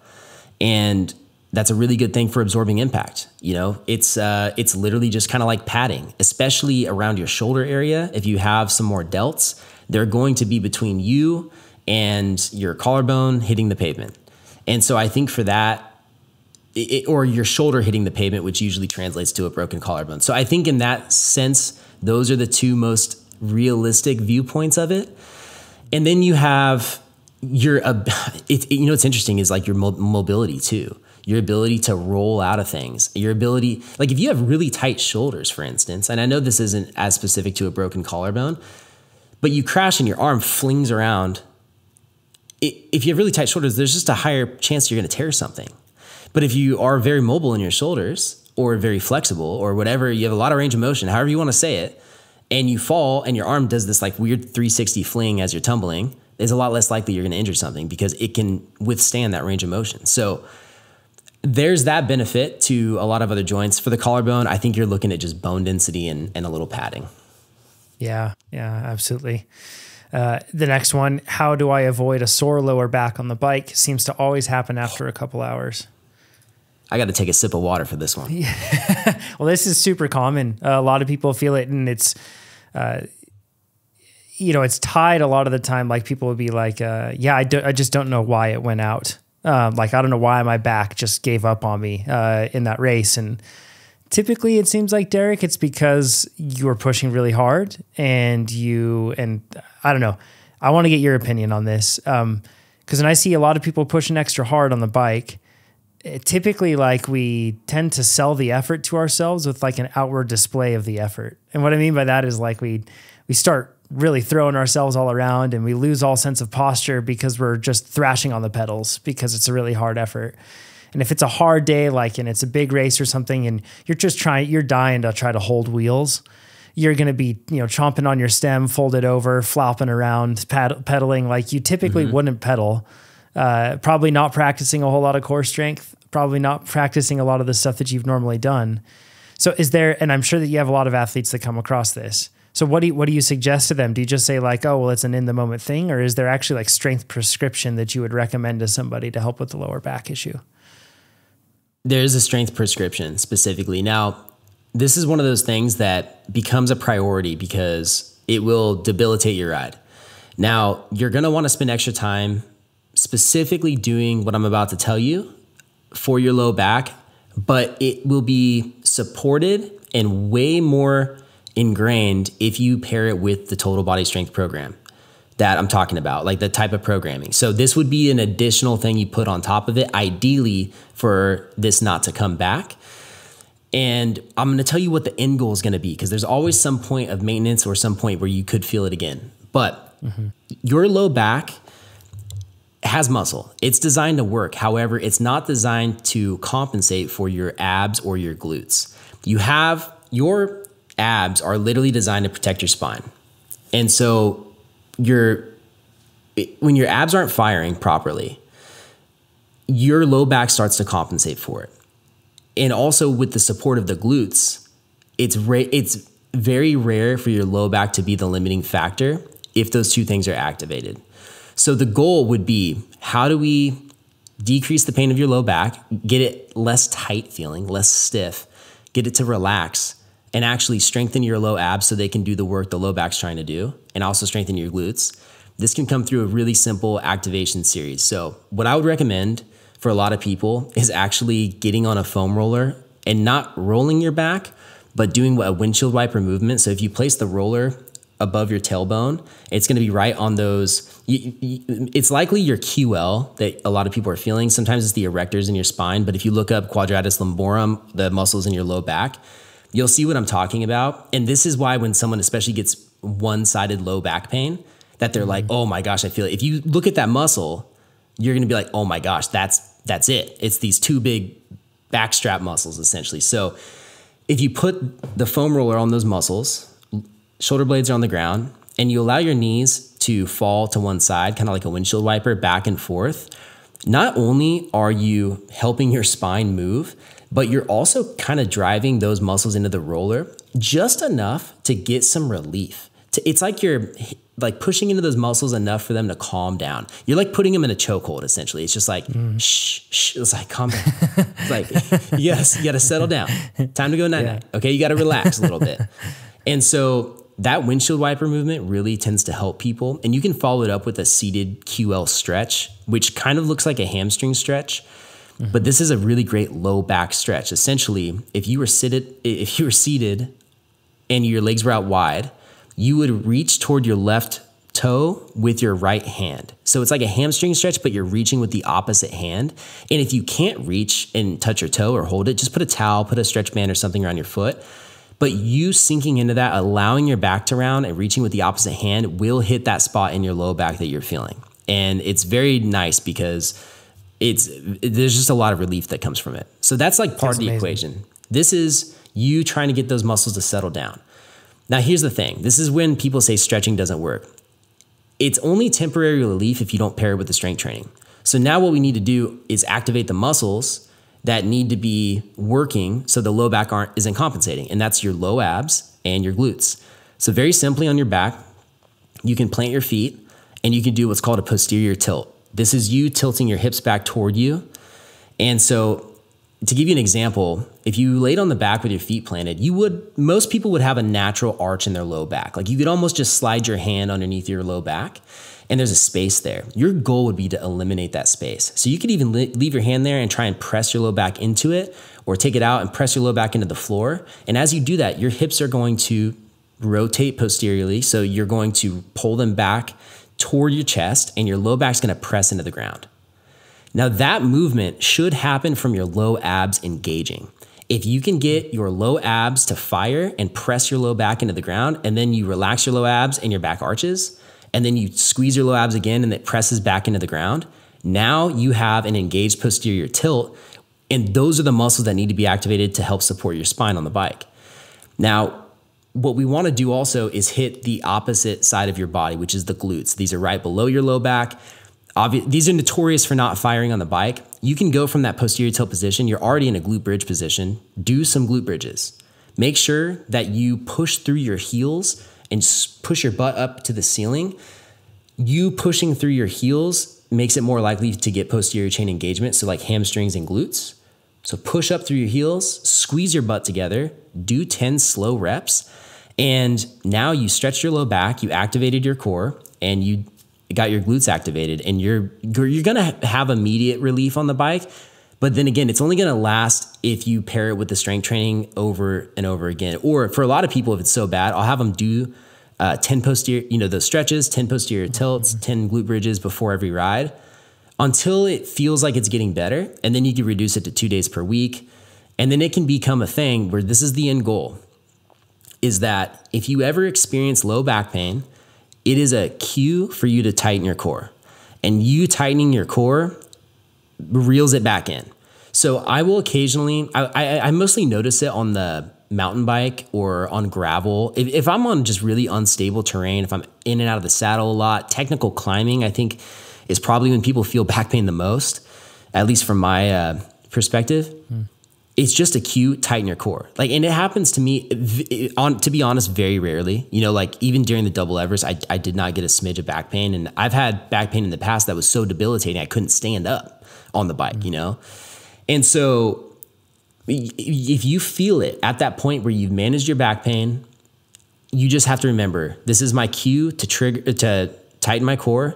And if you do that, within a few seconds, you're going to feel the back pain dissipate. And then you just need to remember, hey, my core is not an on or off switch, it's a dimmer. I got to keep this thing on 20 to 30% brace while I'm riding.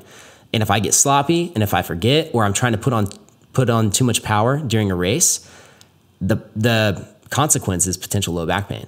So, the more frequently you do it, the more you train it out of the gym, the less you have to think about it. But I can't sit here and make the promise that you're never gonna have to think about it. I mean, dude, I still have to remember to just breathe correctly sometimes, or relax my shoulders. I mean, it's constant. Sure. It's constant, but the more you do it, the less you have to mess with the reminders. Yeah, good breakdown.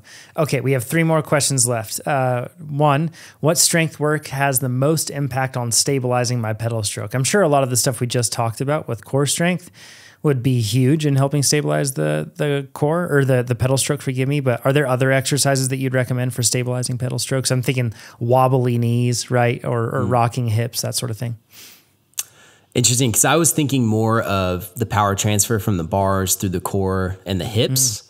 If you were thinking about, let's just say, wobbly knees, it could be really great for you to do actually a glute medius walk, like a lateral tube walk with a band. This is really simple, but basically you put the band around your ankles, toes are straight, you have constant tension on the band, and you take very small steps to your left or your right. If you do that, you're going to feel the outside of your hips, which is your glute medius, light up like crazy. That is a knee stabilizer, literally. That's one of the jobs of it.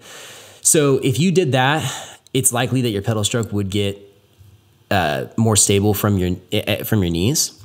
If you're thinking about your hips, I would do something like a tabletop drag where I just did this in a YouTube video. It's so great. So you basically would be in a tabletop position, which is 90 degrees at your hips, your knees, and your shoulders. It's like doing a plank with bent knees, essentially. But you want your femurs to be straight up and down. And so you look like a table.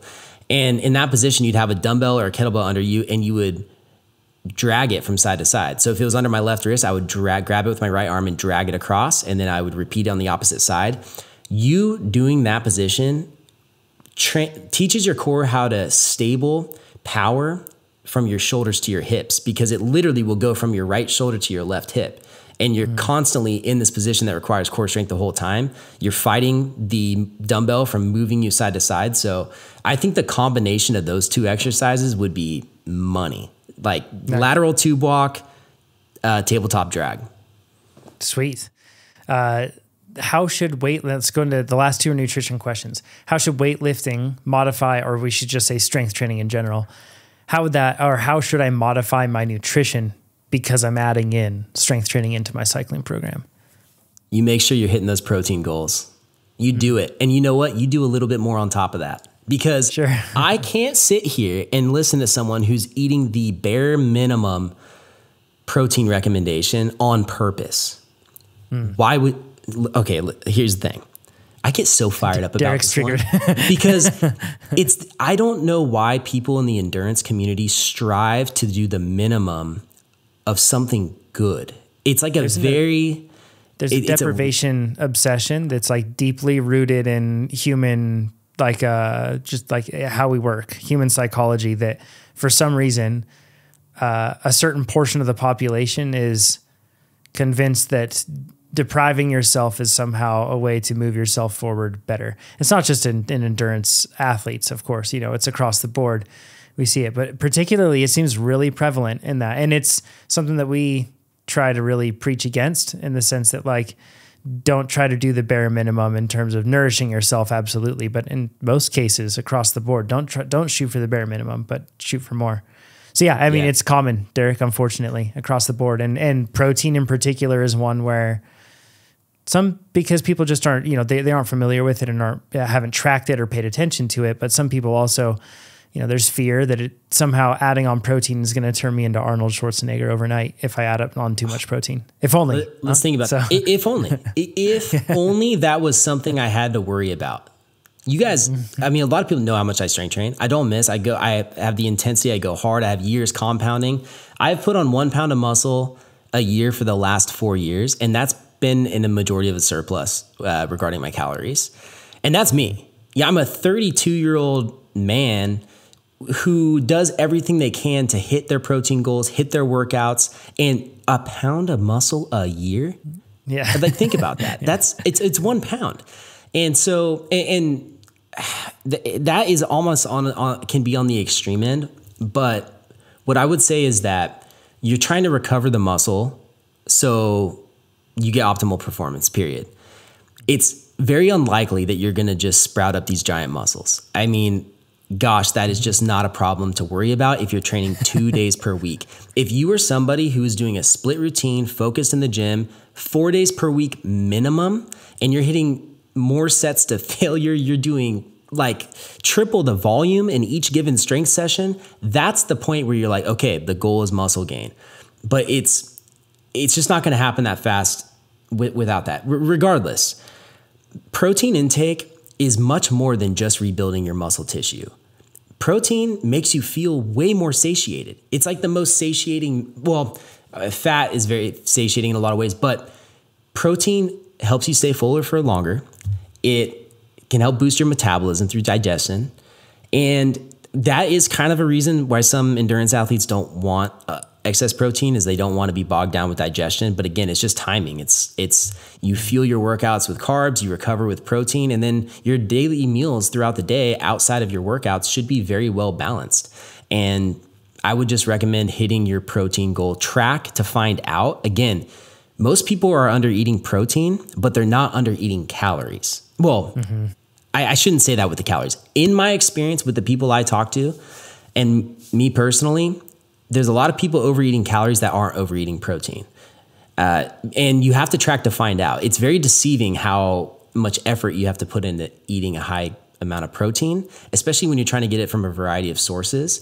And I'd be happy to help anybody with that. But I typically, especially if someone is trying to lose body fat, that's when you lean into protein even more, just to feel more full and satiated and to make sure that you don't lose muscle. So yeah, eat your protein. That would be my biggest nutrition recommendation if you start strength training. Awesome. And on that note, the last question, do I need to take specific supplements when I start strength training? This person indicates that they're a 55-year-old female, but would be interested in hearing the same for other ages and genders. So are supplements like, because typically it's like, all right, you're going to go to the gym, you're going to go get jacked, you're going to go lift.